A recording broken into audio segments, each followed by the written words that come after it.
Léon S. Kennedy va-t-il mourir dans Resident Evil Requiem? C'est ce dont nous allons parler dans cette vidéo. Alors il n'y aura pas de spoiler sur le jeu parce que déjà le jeu n'est pas sorti et je n'évoquerai pas des rumeurs qui sont sorties sur internet parce que je me tiens vraiment éloigné de tout au maximum pour ne pas être influencé. Là je vous partage juste mes idées, mes avis, mes théories et je vous expliquerai en quelques points pourquoi est-ce que selon moi Léon peut mourir dans cet épisode 9, mais aussi pourquoi est-ce qu'il pourrait totalement survivre. On va commencer par le côté un petit peu négatif, voilà, la chose que l'on n'a surtout pas envie de voir, la mort de notre policier préféré de Raccoon City. Cet épisode 9 de la saga Resident Evil a été un petit peu vendu par Capcom comme une sorte de conclusion à la ville de Raccoon City, à tout ce que l'on y a vécu depuis le tout premier jeu sorti il y a désormais plusieurs décennies. Et je pense que l'idée avec ce jeu est de faire à la fois un hommage à tout ce qui s'est passé, aux différents jeux, etc. Mais également de poser les bases pour l'avenir de la franchise, parce qu'on le sait déjà, bon même si c'est pas officiel, mais il y a certains remakes qui sont déjà en préparation, qui pourraient même, non un notamment qui pourrait sortir dès l'année prochaine, il me semble que c'est le Code Veronica. On sait également qu'un épisode 10 serait déjà dans les tuyaux depuis un petit moment, et je suis assez convaincu que Grace sera de retour déjà dans cet épisode 10. Je pense vraiment que Grace va incarner vraiment le nouveau Resident Evil, ça va vraiment être le personnage phare de Resident Evil, exactement comme l'est Léon depuis déjà pas mal de temps. Voilà, Léon c'est un peu le personnage préféré de la saga auprès des fans, c'est à mes yeux un personnage qui est exceptionnel, j'adore ce personnage, il est classe, il a du charisme, il est trop stylé, il est badass à mort, on est tous amoureux de Léon Kennedy. Et donc selon moi ce Resident Evil 9 va un petit peu faire le lien entre le passé et le futur, donc entre Léon et Grace.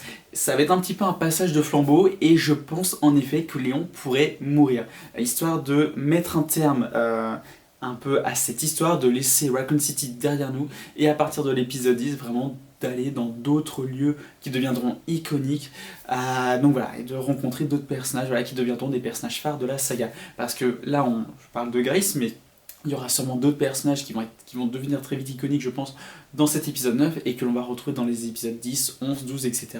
Parce que croyez-moi, Resident Evil, vu à quel point ça cartonne, ils vont pas s'arrêter là. Ils vont clairement pas s'arrêter là, Capcom.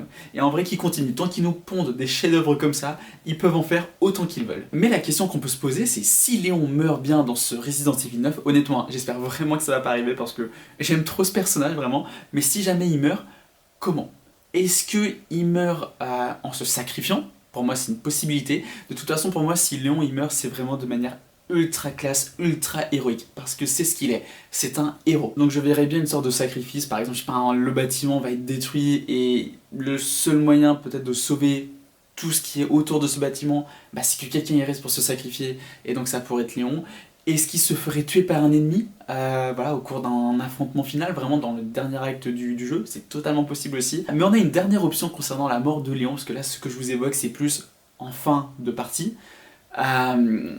Imaginez, il meurt au bout de 2 heures de jeu. Au bout de 2 heures de gameplay, Léon, c'est fini.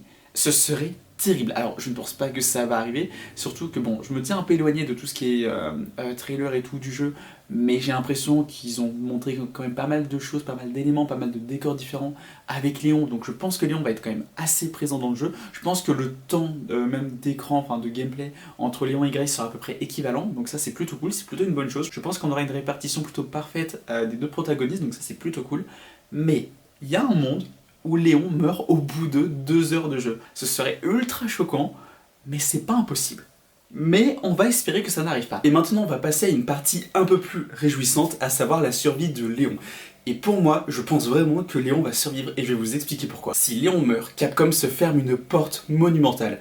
Ils ne pourront plus utiliser Léon S. Kennedy dans les prochains Resident Evil. Alors oui, on pourrait le revoir sous forme de flashback par exemple, éventuellement de fantôme, pas dans le sens mais je sais pas, par exemple, imaginons Grace, elle s'attache énormément à Léon, c'est l'héroïne du prochain Resident Evil, là tout ce que je dis c'est totalement théorique, bien sûr, mais voilà, et je sais pas, elle a une sorte de vision où Léon lui parle parce qu'elle est perdue, elle se dit qu'est-ce que Léon ferait, et là hop, apparition de Léon, un peu comme un fantôme de la force dans Star Wars, donc oui, la possibilité de flashback est toujours envisageable, mais je ne pense pas, je pense vraiment qu'ils vont garder Léon, peut-être qu'il va prendre sa retraite. C'est la dernière fois qu'il fait ce genre de mission. Il prend sa retraite, il se pose tranquillement avec Ada. D'ailleurs, est-ce qu'on va la revoir?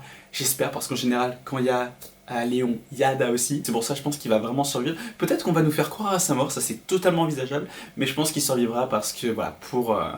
et bien tout simplement pour l'utiliser dans de futurs jeux, même si c'est en guise de caméo, ou alors qu'on ait une toute partie, je sais pas, du Hero 11 ou Hero 12 qui soit jouable avec lui, même si c'est, je sais pas, que 1 ou 2 heures de gameplay.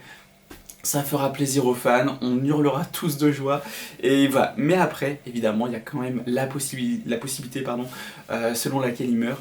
Voilà, dans tous les cas, Capcom a fait un message il y a quelques jours sur les réseaux pour demander aux gens de ne pas spoiler, voilà, de laisser la surprise aux gens. Et pour qu'ils fassent ce genre de message, c'est que... Alors bon, déjà c'est grave parce que c'est qu'il y a trop de gens qui s'amusent à spoiler et je trouve ça horrible, voilà, je ne supporte pas les spoils. Mais c'est aussi parce qu'on aura pas mal de surprises dans ce jeu. J'ai très hâte, vraiment j'ai extrêmement hâte de voir ça. Je vous avoue que là, on est jeudi matin, à l'heure où je tourne cette vidéo, donc le jeu sort demain. Mais je n'y jouerai que mardi parce que voilà, j'attends de le commencer avec ma copine parce qu'on est tous les deux des immenses fans de la saga. C'est d'ailleurs elle qui me l'a offert, enfin elle m'a offert la précommande pour la Saint-Valentin, donc ce qui est hyper romantique, puis c'est un peu notre tradition Resident Evil à la Saint-Valentin. Enfin, un jour peut-être je vous en parlerai plus, mais voilà, c'est parce que c'est une saga qui nous a énormément rapprochés, donc au moment où on s'est mis ensemble, donc c'est pour ça, c'est... Ouais, ça me... Enfin voilà, du coup j'ai vraiment envie qu'on teste le jeu ensemble, parce qu'on l'attend tous les deux comme des dingues, et ça va être incroyable. Donc je vous souhaite une excellente partie de Resident Evil Requiem, voilà, pour tous ceux qui vont le faire, et je vous dis à très bientôt. C'était le Fanboy, abonnez-vous, bye.